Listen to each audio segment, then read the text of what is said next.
A seguir, IIGD Irajá.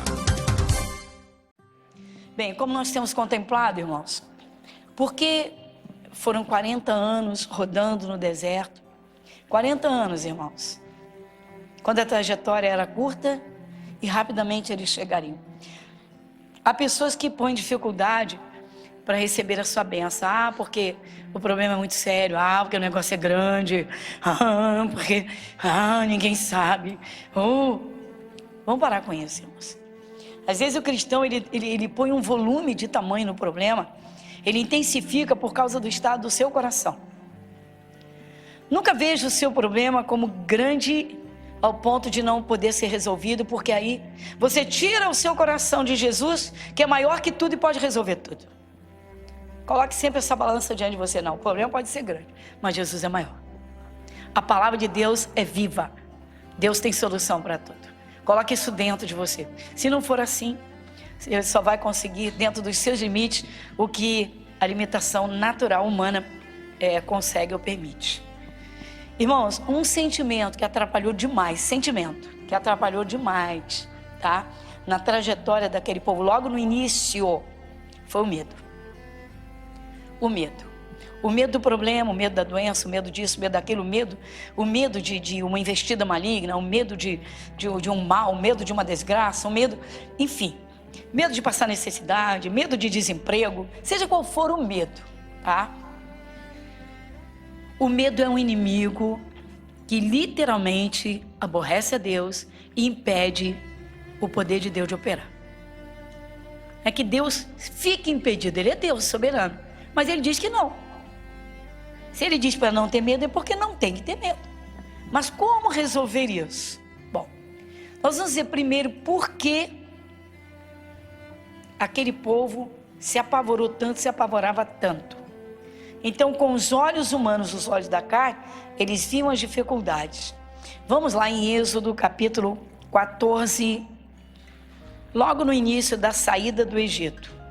Depois da travessia, logo no início da travessia do mar. Êxodo capítulo 14. Nós estamos conseguindo, irmãos, diagnosticar algumas falhas, não é? Para que se possa, corrigindo essas falhas, avançar, para que cada um possa alcançar o que está buscando de Deus. Então, no livro de Êxodo, no capítulo 14, o que aconteceu? Bom, olha para cá, você abriu Êxodo 14? Muito bem. Eles saíram do Egito. Quando amanheceu o dia, tá? Quando o dia amanheceu, logo noticiaram a Faraó que eles haviam fugido, saído do Egito. Todo o povo hebreu saíram.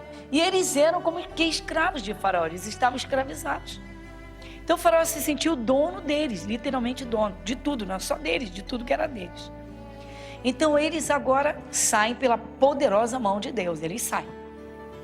Quando eles atravessam o Mar Vermelho, na verdade, antes de atravessar o Mar Vermelho, pouquinho antes, o que aconteceu? Eles ouviram o ruído do exército do Faraó. Foi quando eles olharam para trás, o problema começou aí, o problema grave começou ali. Então você vai ler comigo, versículo 9, começa no 9. Êxodo, capítulo 14, versículo 9. E os egípcios perseguiram-nos, todos os cavalos e carros de Faraó, né? Vamos voltar. E os egípcios perseguiram-nos, todos os carros e cavalos de Faraó, e os seus cavaleiros, e o seu exército, e alcançaram-nos acampados junto ao mar, perto de Pi-Hahirote, diante de Baal-Zefon. Aí entra o 10. E chegando Faraó, lê comigo, e chegando Faraó, os filhos de Israel levantaram seus olhos, e eis que os egípcios vinham atrás deles, e temeram muito. Então os filhos de Israel, qual foi o sentimento que tomou conta do coração? Mas foi um medo pequeno? Foi pouco? Foi pequenininho? Muito. Coisas são coisas. Se você disser, tem um tropeço ali, vamos ver se a gente tira e resolve. Não, ele é muito grande. Uma coisa é você remover uma pedra, outra coisa é você tentar remover uma montanha. Pensa nisso. Pois é, irmãos. Então o cristão, ele tem que procurar conhecer a Jesus, conhecer a palavra, ter o Espírito Santo e procurar conhecê-lo na sua grandeza, no seu poder, na sua soberania, e criar dentro do seu coração essa estrutura, tá? Muita gente diz assim, mas o medo é um sentimento inerente a momentos. Não, irmãos. Há pessoas literalmente medrosas que têm medo de coisas mínimas. Se a coisa for grande, chega a desmaiar. Sério, tem gente que diante de alguma coisa, vocês nunca ouviram falar numa investida de uma ameaça ou de um assalto, ou a pessoa desmaiou no meio da rua, alguma coisa. Tem gente que tem um medo absurdo. Seja lá em que circunstâncias forem, Deus, o Espírito de Deus, alerta o seu povo para que não sinta medo. Para não sentir medo, o que é necessário? Revestir o coração, tá, do poder do Espírito de Deus. Encher o coração do poder da palavra viva. Ou seja, eu guardo a palavra dentro do coração, contemplo a grandeza de Deus, então eu sei que Ele está comigo e Ele pode resolver o que eu não posso. Como é que se chama isso? Fé. A fé é o oposto do medo. A fé, ela domina o medo, ela acaba com ele. E aí o que aconteceu? Peço que observem comigo de novo, tá? Versículo 10 vai ser nossa base aqui por hora, o 10. Então, e chegando o Faraó, os filhos de Israel levantaram seus olhos e eis que os egípcios vinham atrás deles. Dá uma paradinha. Se os egípcios vinham atrás deles, atenta para cá. Eu estou em frente a você, sou eu aqui no meio do povo de Deus de Israel. Então os egípcios vinham dali, certo? Lá de trás, certo? Como é que eu os vi? Eu escutei o ruído e o que eu fiz? Olhei para trás. Uma coisa que Deus fala, quem aceita Jesus, irmãos, só tem uma caminhada em frente, esquece que ficou para trás. O tempo dos medos, dos pavores ficou lá atrás. Agora é olhar para frente. Por quê? Porque Jesus está contigo e Ele é quem vai contigo. Mas quem fica olhando para trás, ou seja, preso ao estilo de vida que tinha lá atrás, se perde. É por isso que muitas vezes o cristão não avança, porque ele vive olhando para trás. Como quem olha para as dificuldades, como quem olha para os problemas. Antes de ter Jesus era diferente, irmão. Eu pessoas dizem assim, mas minha vida nunca deu certo. Mas antes de conhecer Jesus. Mas eu sempre enfrentei muita dificuldade nessa área, tal. Porque eu sempre fui uma pessoa assim, muito chegada à doença. Esquece o que ficou para trás. O ruído era forte, o barulho era violento, era muito forte. Realmente eles vinham atrás deles, mas quem estava junto com eles? O próprio Deus. O Espírito de Deus estava com eles. Esse medo eles vão carregar dentro deles durante todo o tempo. Eles não vão jogar esse medo fora para levantar o seu coração, chegar junto de Deus e caminhar cada dia por fé.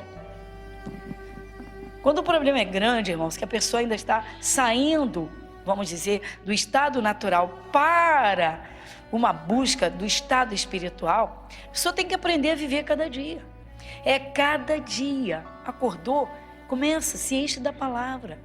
Vai para a grandeza de Deus. Vá para a glória, a grandeza do poder de Deus. Eu lembro do caso de uma menina, chamada Daniela, lá da Clarimundo de Melo. Na verdade, ela não era nem daqui do Rio, era de Mato Grosso do Sul. Essa menina teve leucemia, foi diagnosticada como leucemia mieloide e já no último estágio. Quando foi descoberta, porque apareceram os caroços no corpo da menina assim, repentinamente. Apareceram 2, apareceram 3, tudo assim muito rápido. E aí foram fazer os exames e terminaram com o exame de medula, da medula óssea, medula espinhal. E aí constataram que a medula da menina estava totalmente comprometida pela leucemia. Aí o que aconteceu?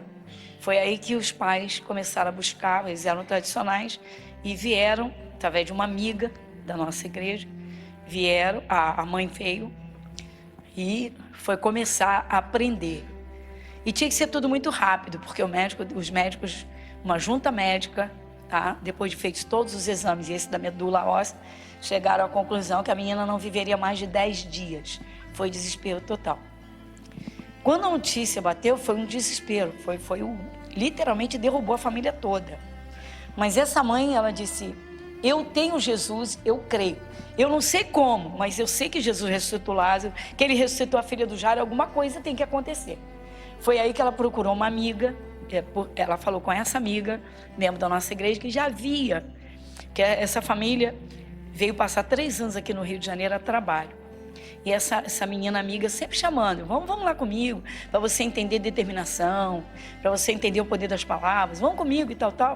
E ela relutava pela diferença de ensinamento, aquela coisa, né?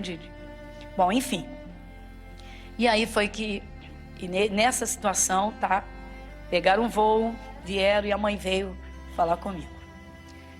E como é que eu posso dizer para ela: ó, a solução para você está literalmente à base do entendimento de cura.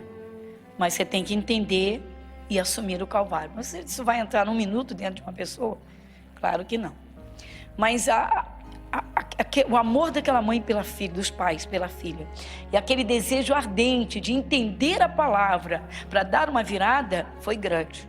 A menina entrou num processo, os médicos resolveram fazer todos os protocolos, todos os procedimentos dentro da área da coisa, tá? Tudo que era pertinente ao tipo de tratamento, o médico disse: nós temos que fazer, temos que cumprir, mas já fique ciente que não tem jeito, por isso. Bom, enfim, todos os termos técnicos e científicos. Lá foi.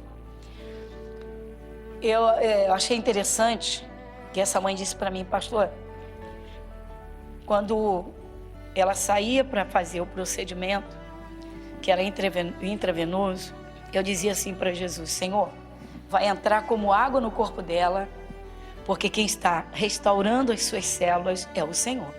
E ela disse: não sei porquê, mas era isso que me vinha.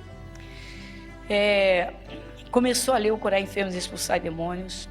Estávamos no curso Fé e eu dei para ela a primeira lição, porque os pais ficaram de vir à nossa igreja, tomando um voo de lá uma vez por semana, porque a amiga era da nossa igreja, dali, da Piedade, ela é da nossa igreja, amiga. E assim foi. E essa mãe entendeu. O que eu achei interessante é que ela dizia assim: pastor, não sei te explicar, mas quando eu entendi o sacrifício do Calvário, eu senti dentro de mim que eu poderia pedir isso para Jesus: Jesus, faça que todo esse tratamento seja como água, porque eu creio no teu milagre. Parecia um desafio à medicina, não é?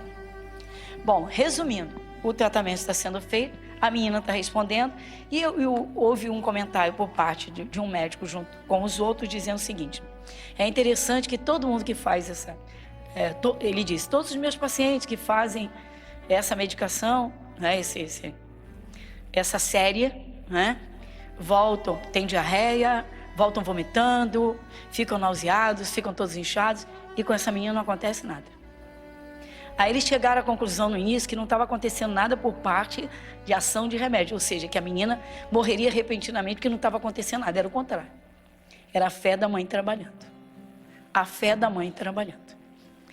Esse é um caso que nós temos lindo, lindo, lindo. Sua família de Mato Grosso do Sul, não sei se está nos assistindo. Bom, se tiver, liga para a gente, porque o caso foi sério demais e muito forte. Bom, enfim. O que aconteceu? Passaram-se os 10 dias, toda semana eles vinham para o culto, vinham na sexta-feira, vinha um, o outro ficava com a menina. E passaram os 10 dias, passaram 20, passaram 30, passou um mês, passaram 2 meses, 3 meses. E a menina está submetida ao tratamento e ninguém está entendendo nada. Bom, para completar, o responsável pela equipe disse: vamos fazer outro exame de medula, o que não seria procedimento tá? Perto um do outro. E quando fez, o médico disse: nunca vimos uma coisa como essa. Um líquor tão limpo quanto o dessa criança.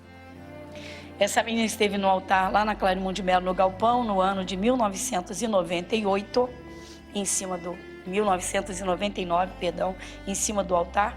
Foi um ano antes de inaugurar o 267. E qual foi o clímax da história da mãe dos pais com essa menina? Foi quando perguntaram, a menina frequentava a igreja lá em Mato Grosso do Sul, a igreja dela, e uma criança de 5 anos que orava, uma criança de 5 anos, tá, que lia a Bíblia, e a mãe perguntou para ela, dentro da ressurreição do Lázaro, que a mãe leu, não falou nada para ela, só disse assim: filho, desenha para a mamãe como você quer a sua festa de 15 anos. E ela desenhou uma bonequinha que seria ela, que era ela, e foi uma boneca, com cabelos cacheados, que os cabelos dela eram muito escorridos, tipo o boizinho lambeu igual do pastor. Os cabelos dela eram muito lisos e ela queria cabelos cacheados. E ela desenhou uma boneca com um vestido de princesa, aquele vestido muito armado. E ela desenhou com uma coroa de princesa, uma coroa, ela desenhou. Desenhou pai, desenhou mãe, desenhou mesa, desenhou um monte de coisas. Bom, e a mãe disse: pastora, eu juntamente com ela apresentamos a Deus e falamos: Jesus, o Senhor é a ressurreição e a vida. O Senhor, aquele que crê no Senhor, ainda que esteja morto, viverá. O Senhor vai dar essa festa para minha filha. E ela teve a festa de 15 anos. Essa menina hoje, se não está formada hoje, neste ano 2019, está para se formar em medicina.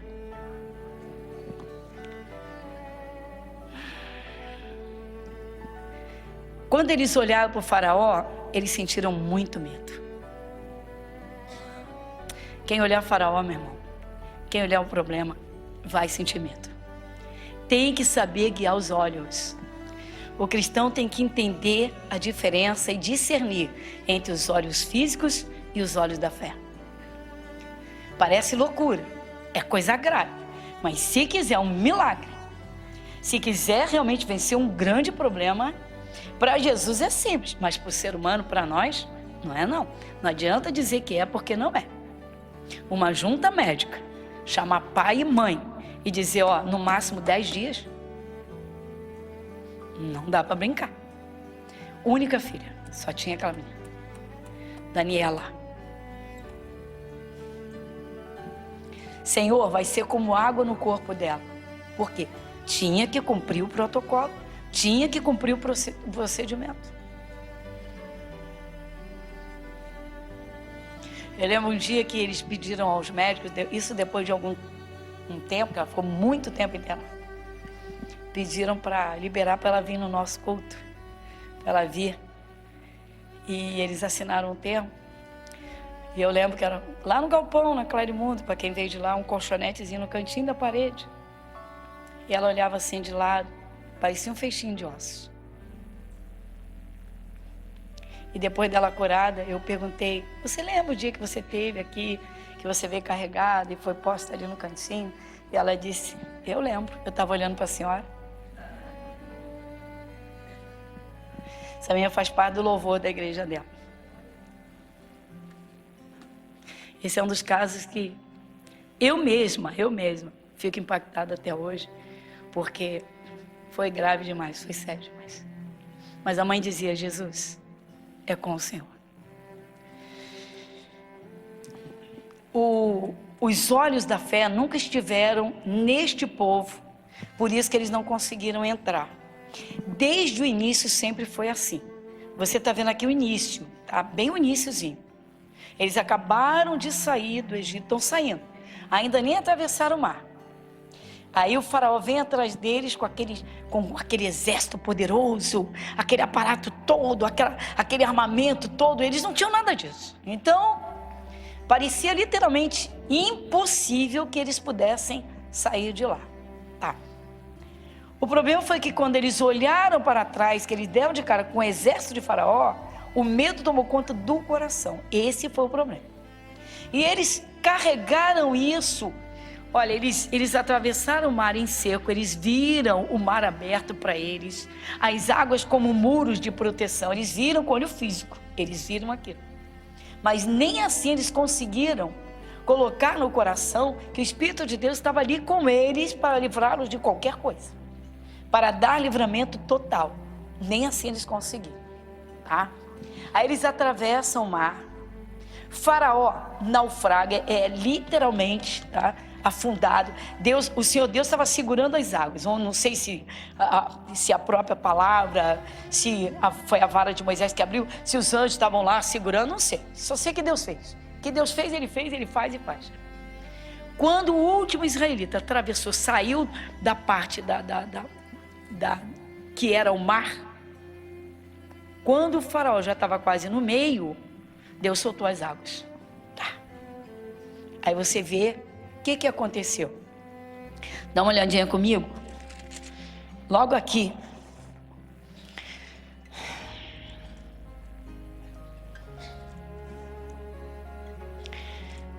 Versículo 27. Começa no 27, quando eles entram.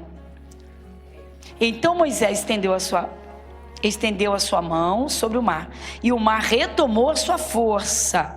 Ao amanhecer, os egípcios fugiram ao seu encontro, e o Senhor derrubou os egípcios no meio do mar. Quem foi que derrubou? Muito bem, o Senhor derrubou. 28. Porque as águas tornando cobriram os carros e os cavaleiros e todo o exército de Faraó que os haviam...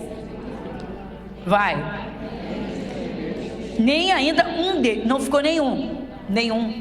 Quer dizer, quando o poder de Deus opera, resolve completamente. É isso que a Bíblia está mostrando? É isso? Então, Igreja Internacional da Graça de Deus, Avenida Monsenhor Félix, 1120, Irajá.